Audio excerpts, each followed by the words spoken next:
سلام، چطوری؟ خوبی؟ خیلی خوش اومدی به کانال خودت. رویا هستم. ویدیو امروزمون شیرینی کاکا کدو حلواییه. مرحله به مرحله شو به تصویر کشیدم. بریم ببینیم چجوری میخوایم درستش کنیم. احتیاج داریم به 2 تا تخم مرغ نسبتاً درشت. 1 ساعت قبلش از یخچال در بیارین که همدمای محیط بشه. 1 فنجان چایخوری هم شکر هم بزنید 3 دقیقه تا کرم رنگ بشه.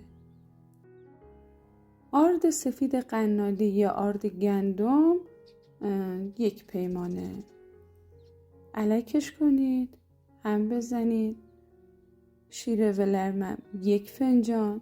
فنجانا رو که میبینید دیگه اکثر ما ایرانی‌ها باهاش آشنایی داریم، از این فنجانای چایخوری فرانسویه.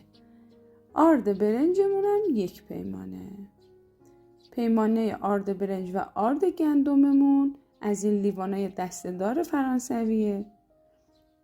شیرمون هم از این فنجانای چایخوری. پوره کدو حلوایی 1 پیمانه یا همون 1 لیوان.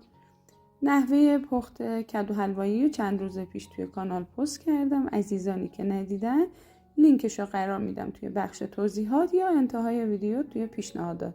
برین تماشا کنید. پودر هل 1 قاشق چایخوری، پودر دارچین 1 قاشق چایخوری، گردوی خرد شده 1 فنجان. مخلوط میکنیم. مایع به دست اومده رو به یخچال انتقال میدیم حدود 1-2 ساعت تا حسابی طعم و مزه ها به خورد هم برن، استراحت کنه یه ذره تا خوب جا بیفته شیرینی کاکا. بعد از گذشت 1 ساعت مقداری روغن میریزیم داخل تابه، حرارت متوسط باشه. 1 قاشق از مایع کاکا رو داخل تابه پهنش میکنیم. طبق ویدیو نگاه کنید. با قاشق من روشونم روغن داغ میریزم. روغن بذارید داغ بشه. روغن داغ نشه مایع میچسبه به کف ماهی تابه دیگه. خیلی راحت بود. ایشالا که درستش کنید، نوش جون کنید دیگه. هیچی. ببینید روغن وقتی که داغ میریزین روش پف میکنه. دیدی من بیکینگ پودر و جوش شیرینی اینا هم اضافه نکردم داخل این شیرینی. کاملا سالمه. سپاسگزارم از همراهی قشنگتون که تا انتهای ویدیو با من همراه بودید. درستش کنید، نوش جون کنید. یلداتون پیشا پیش مبارک باشه عزیزان دلم.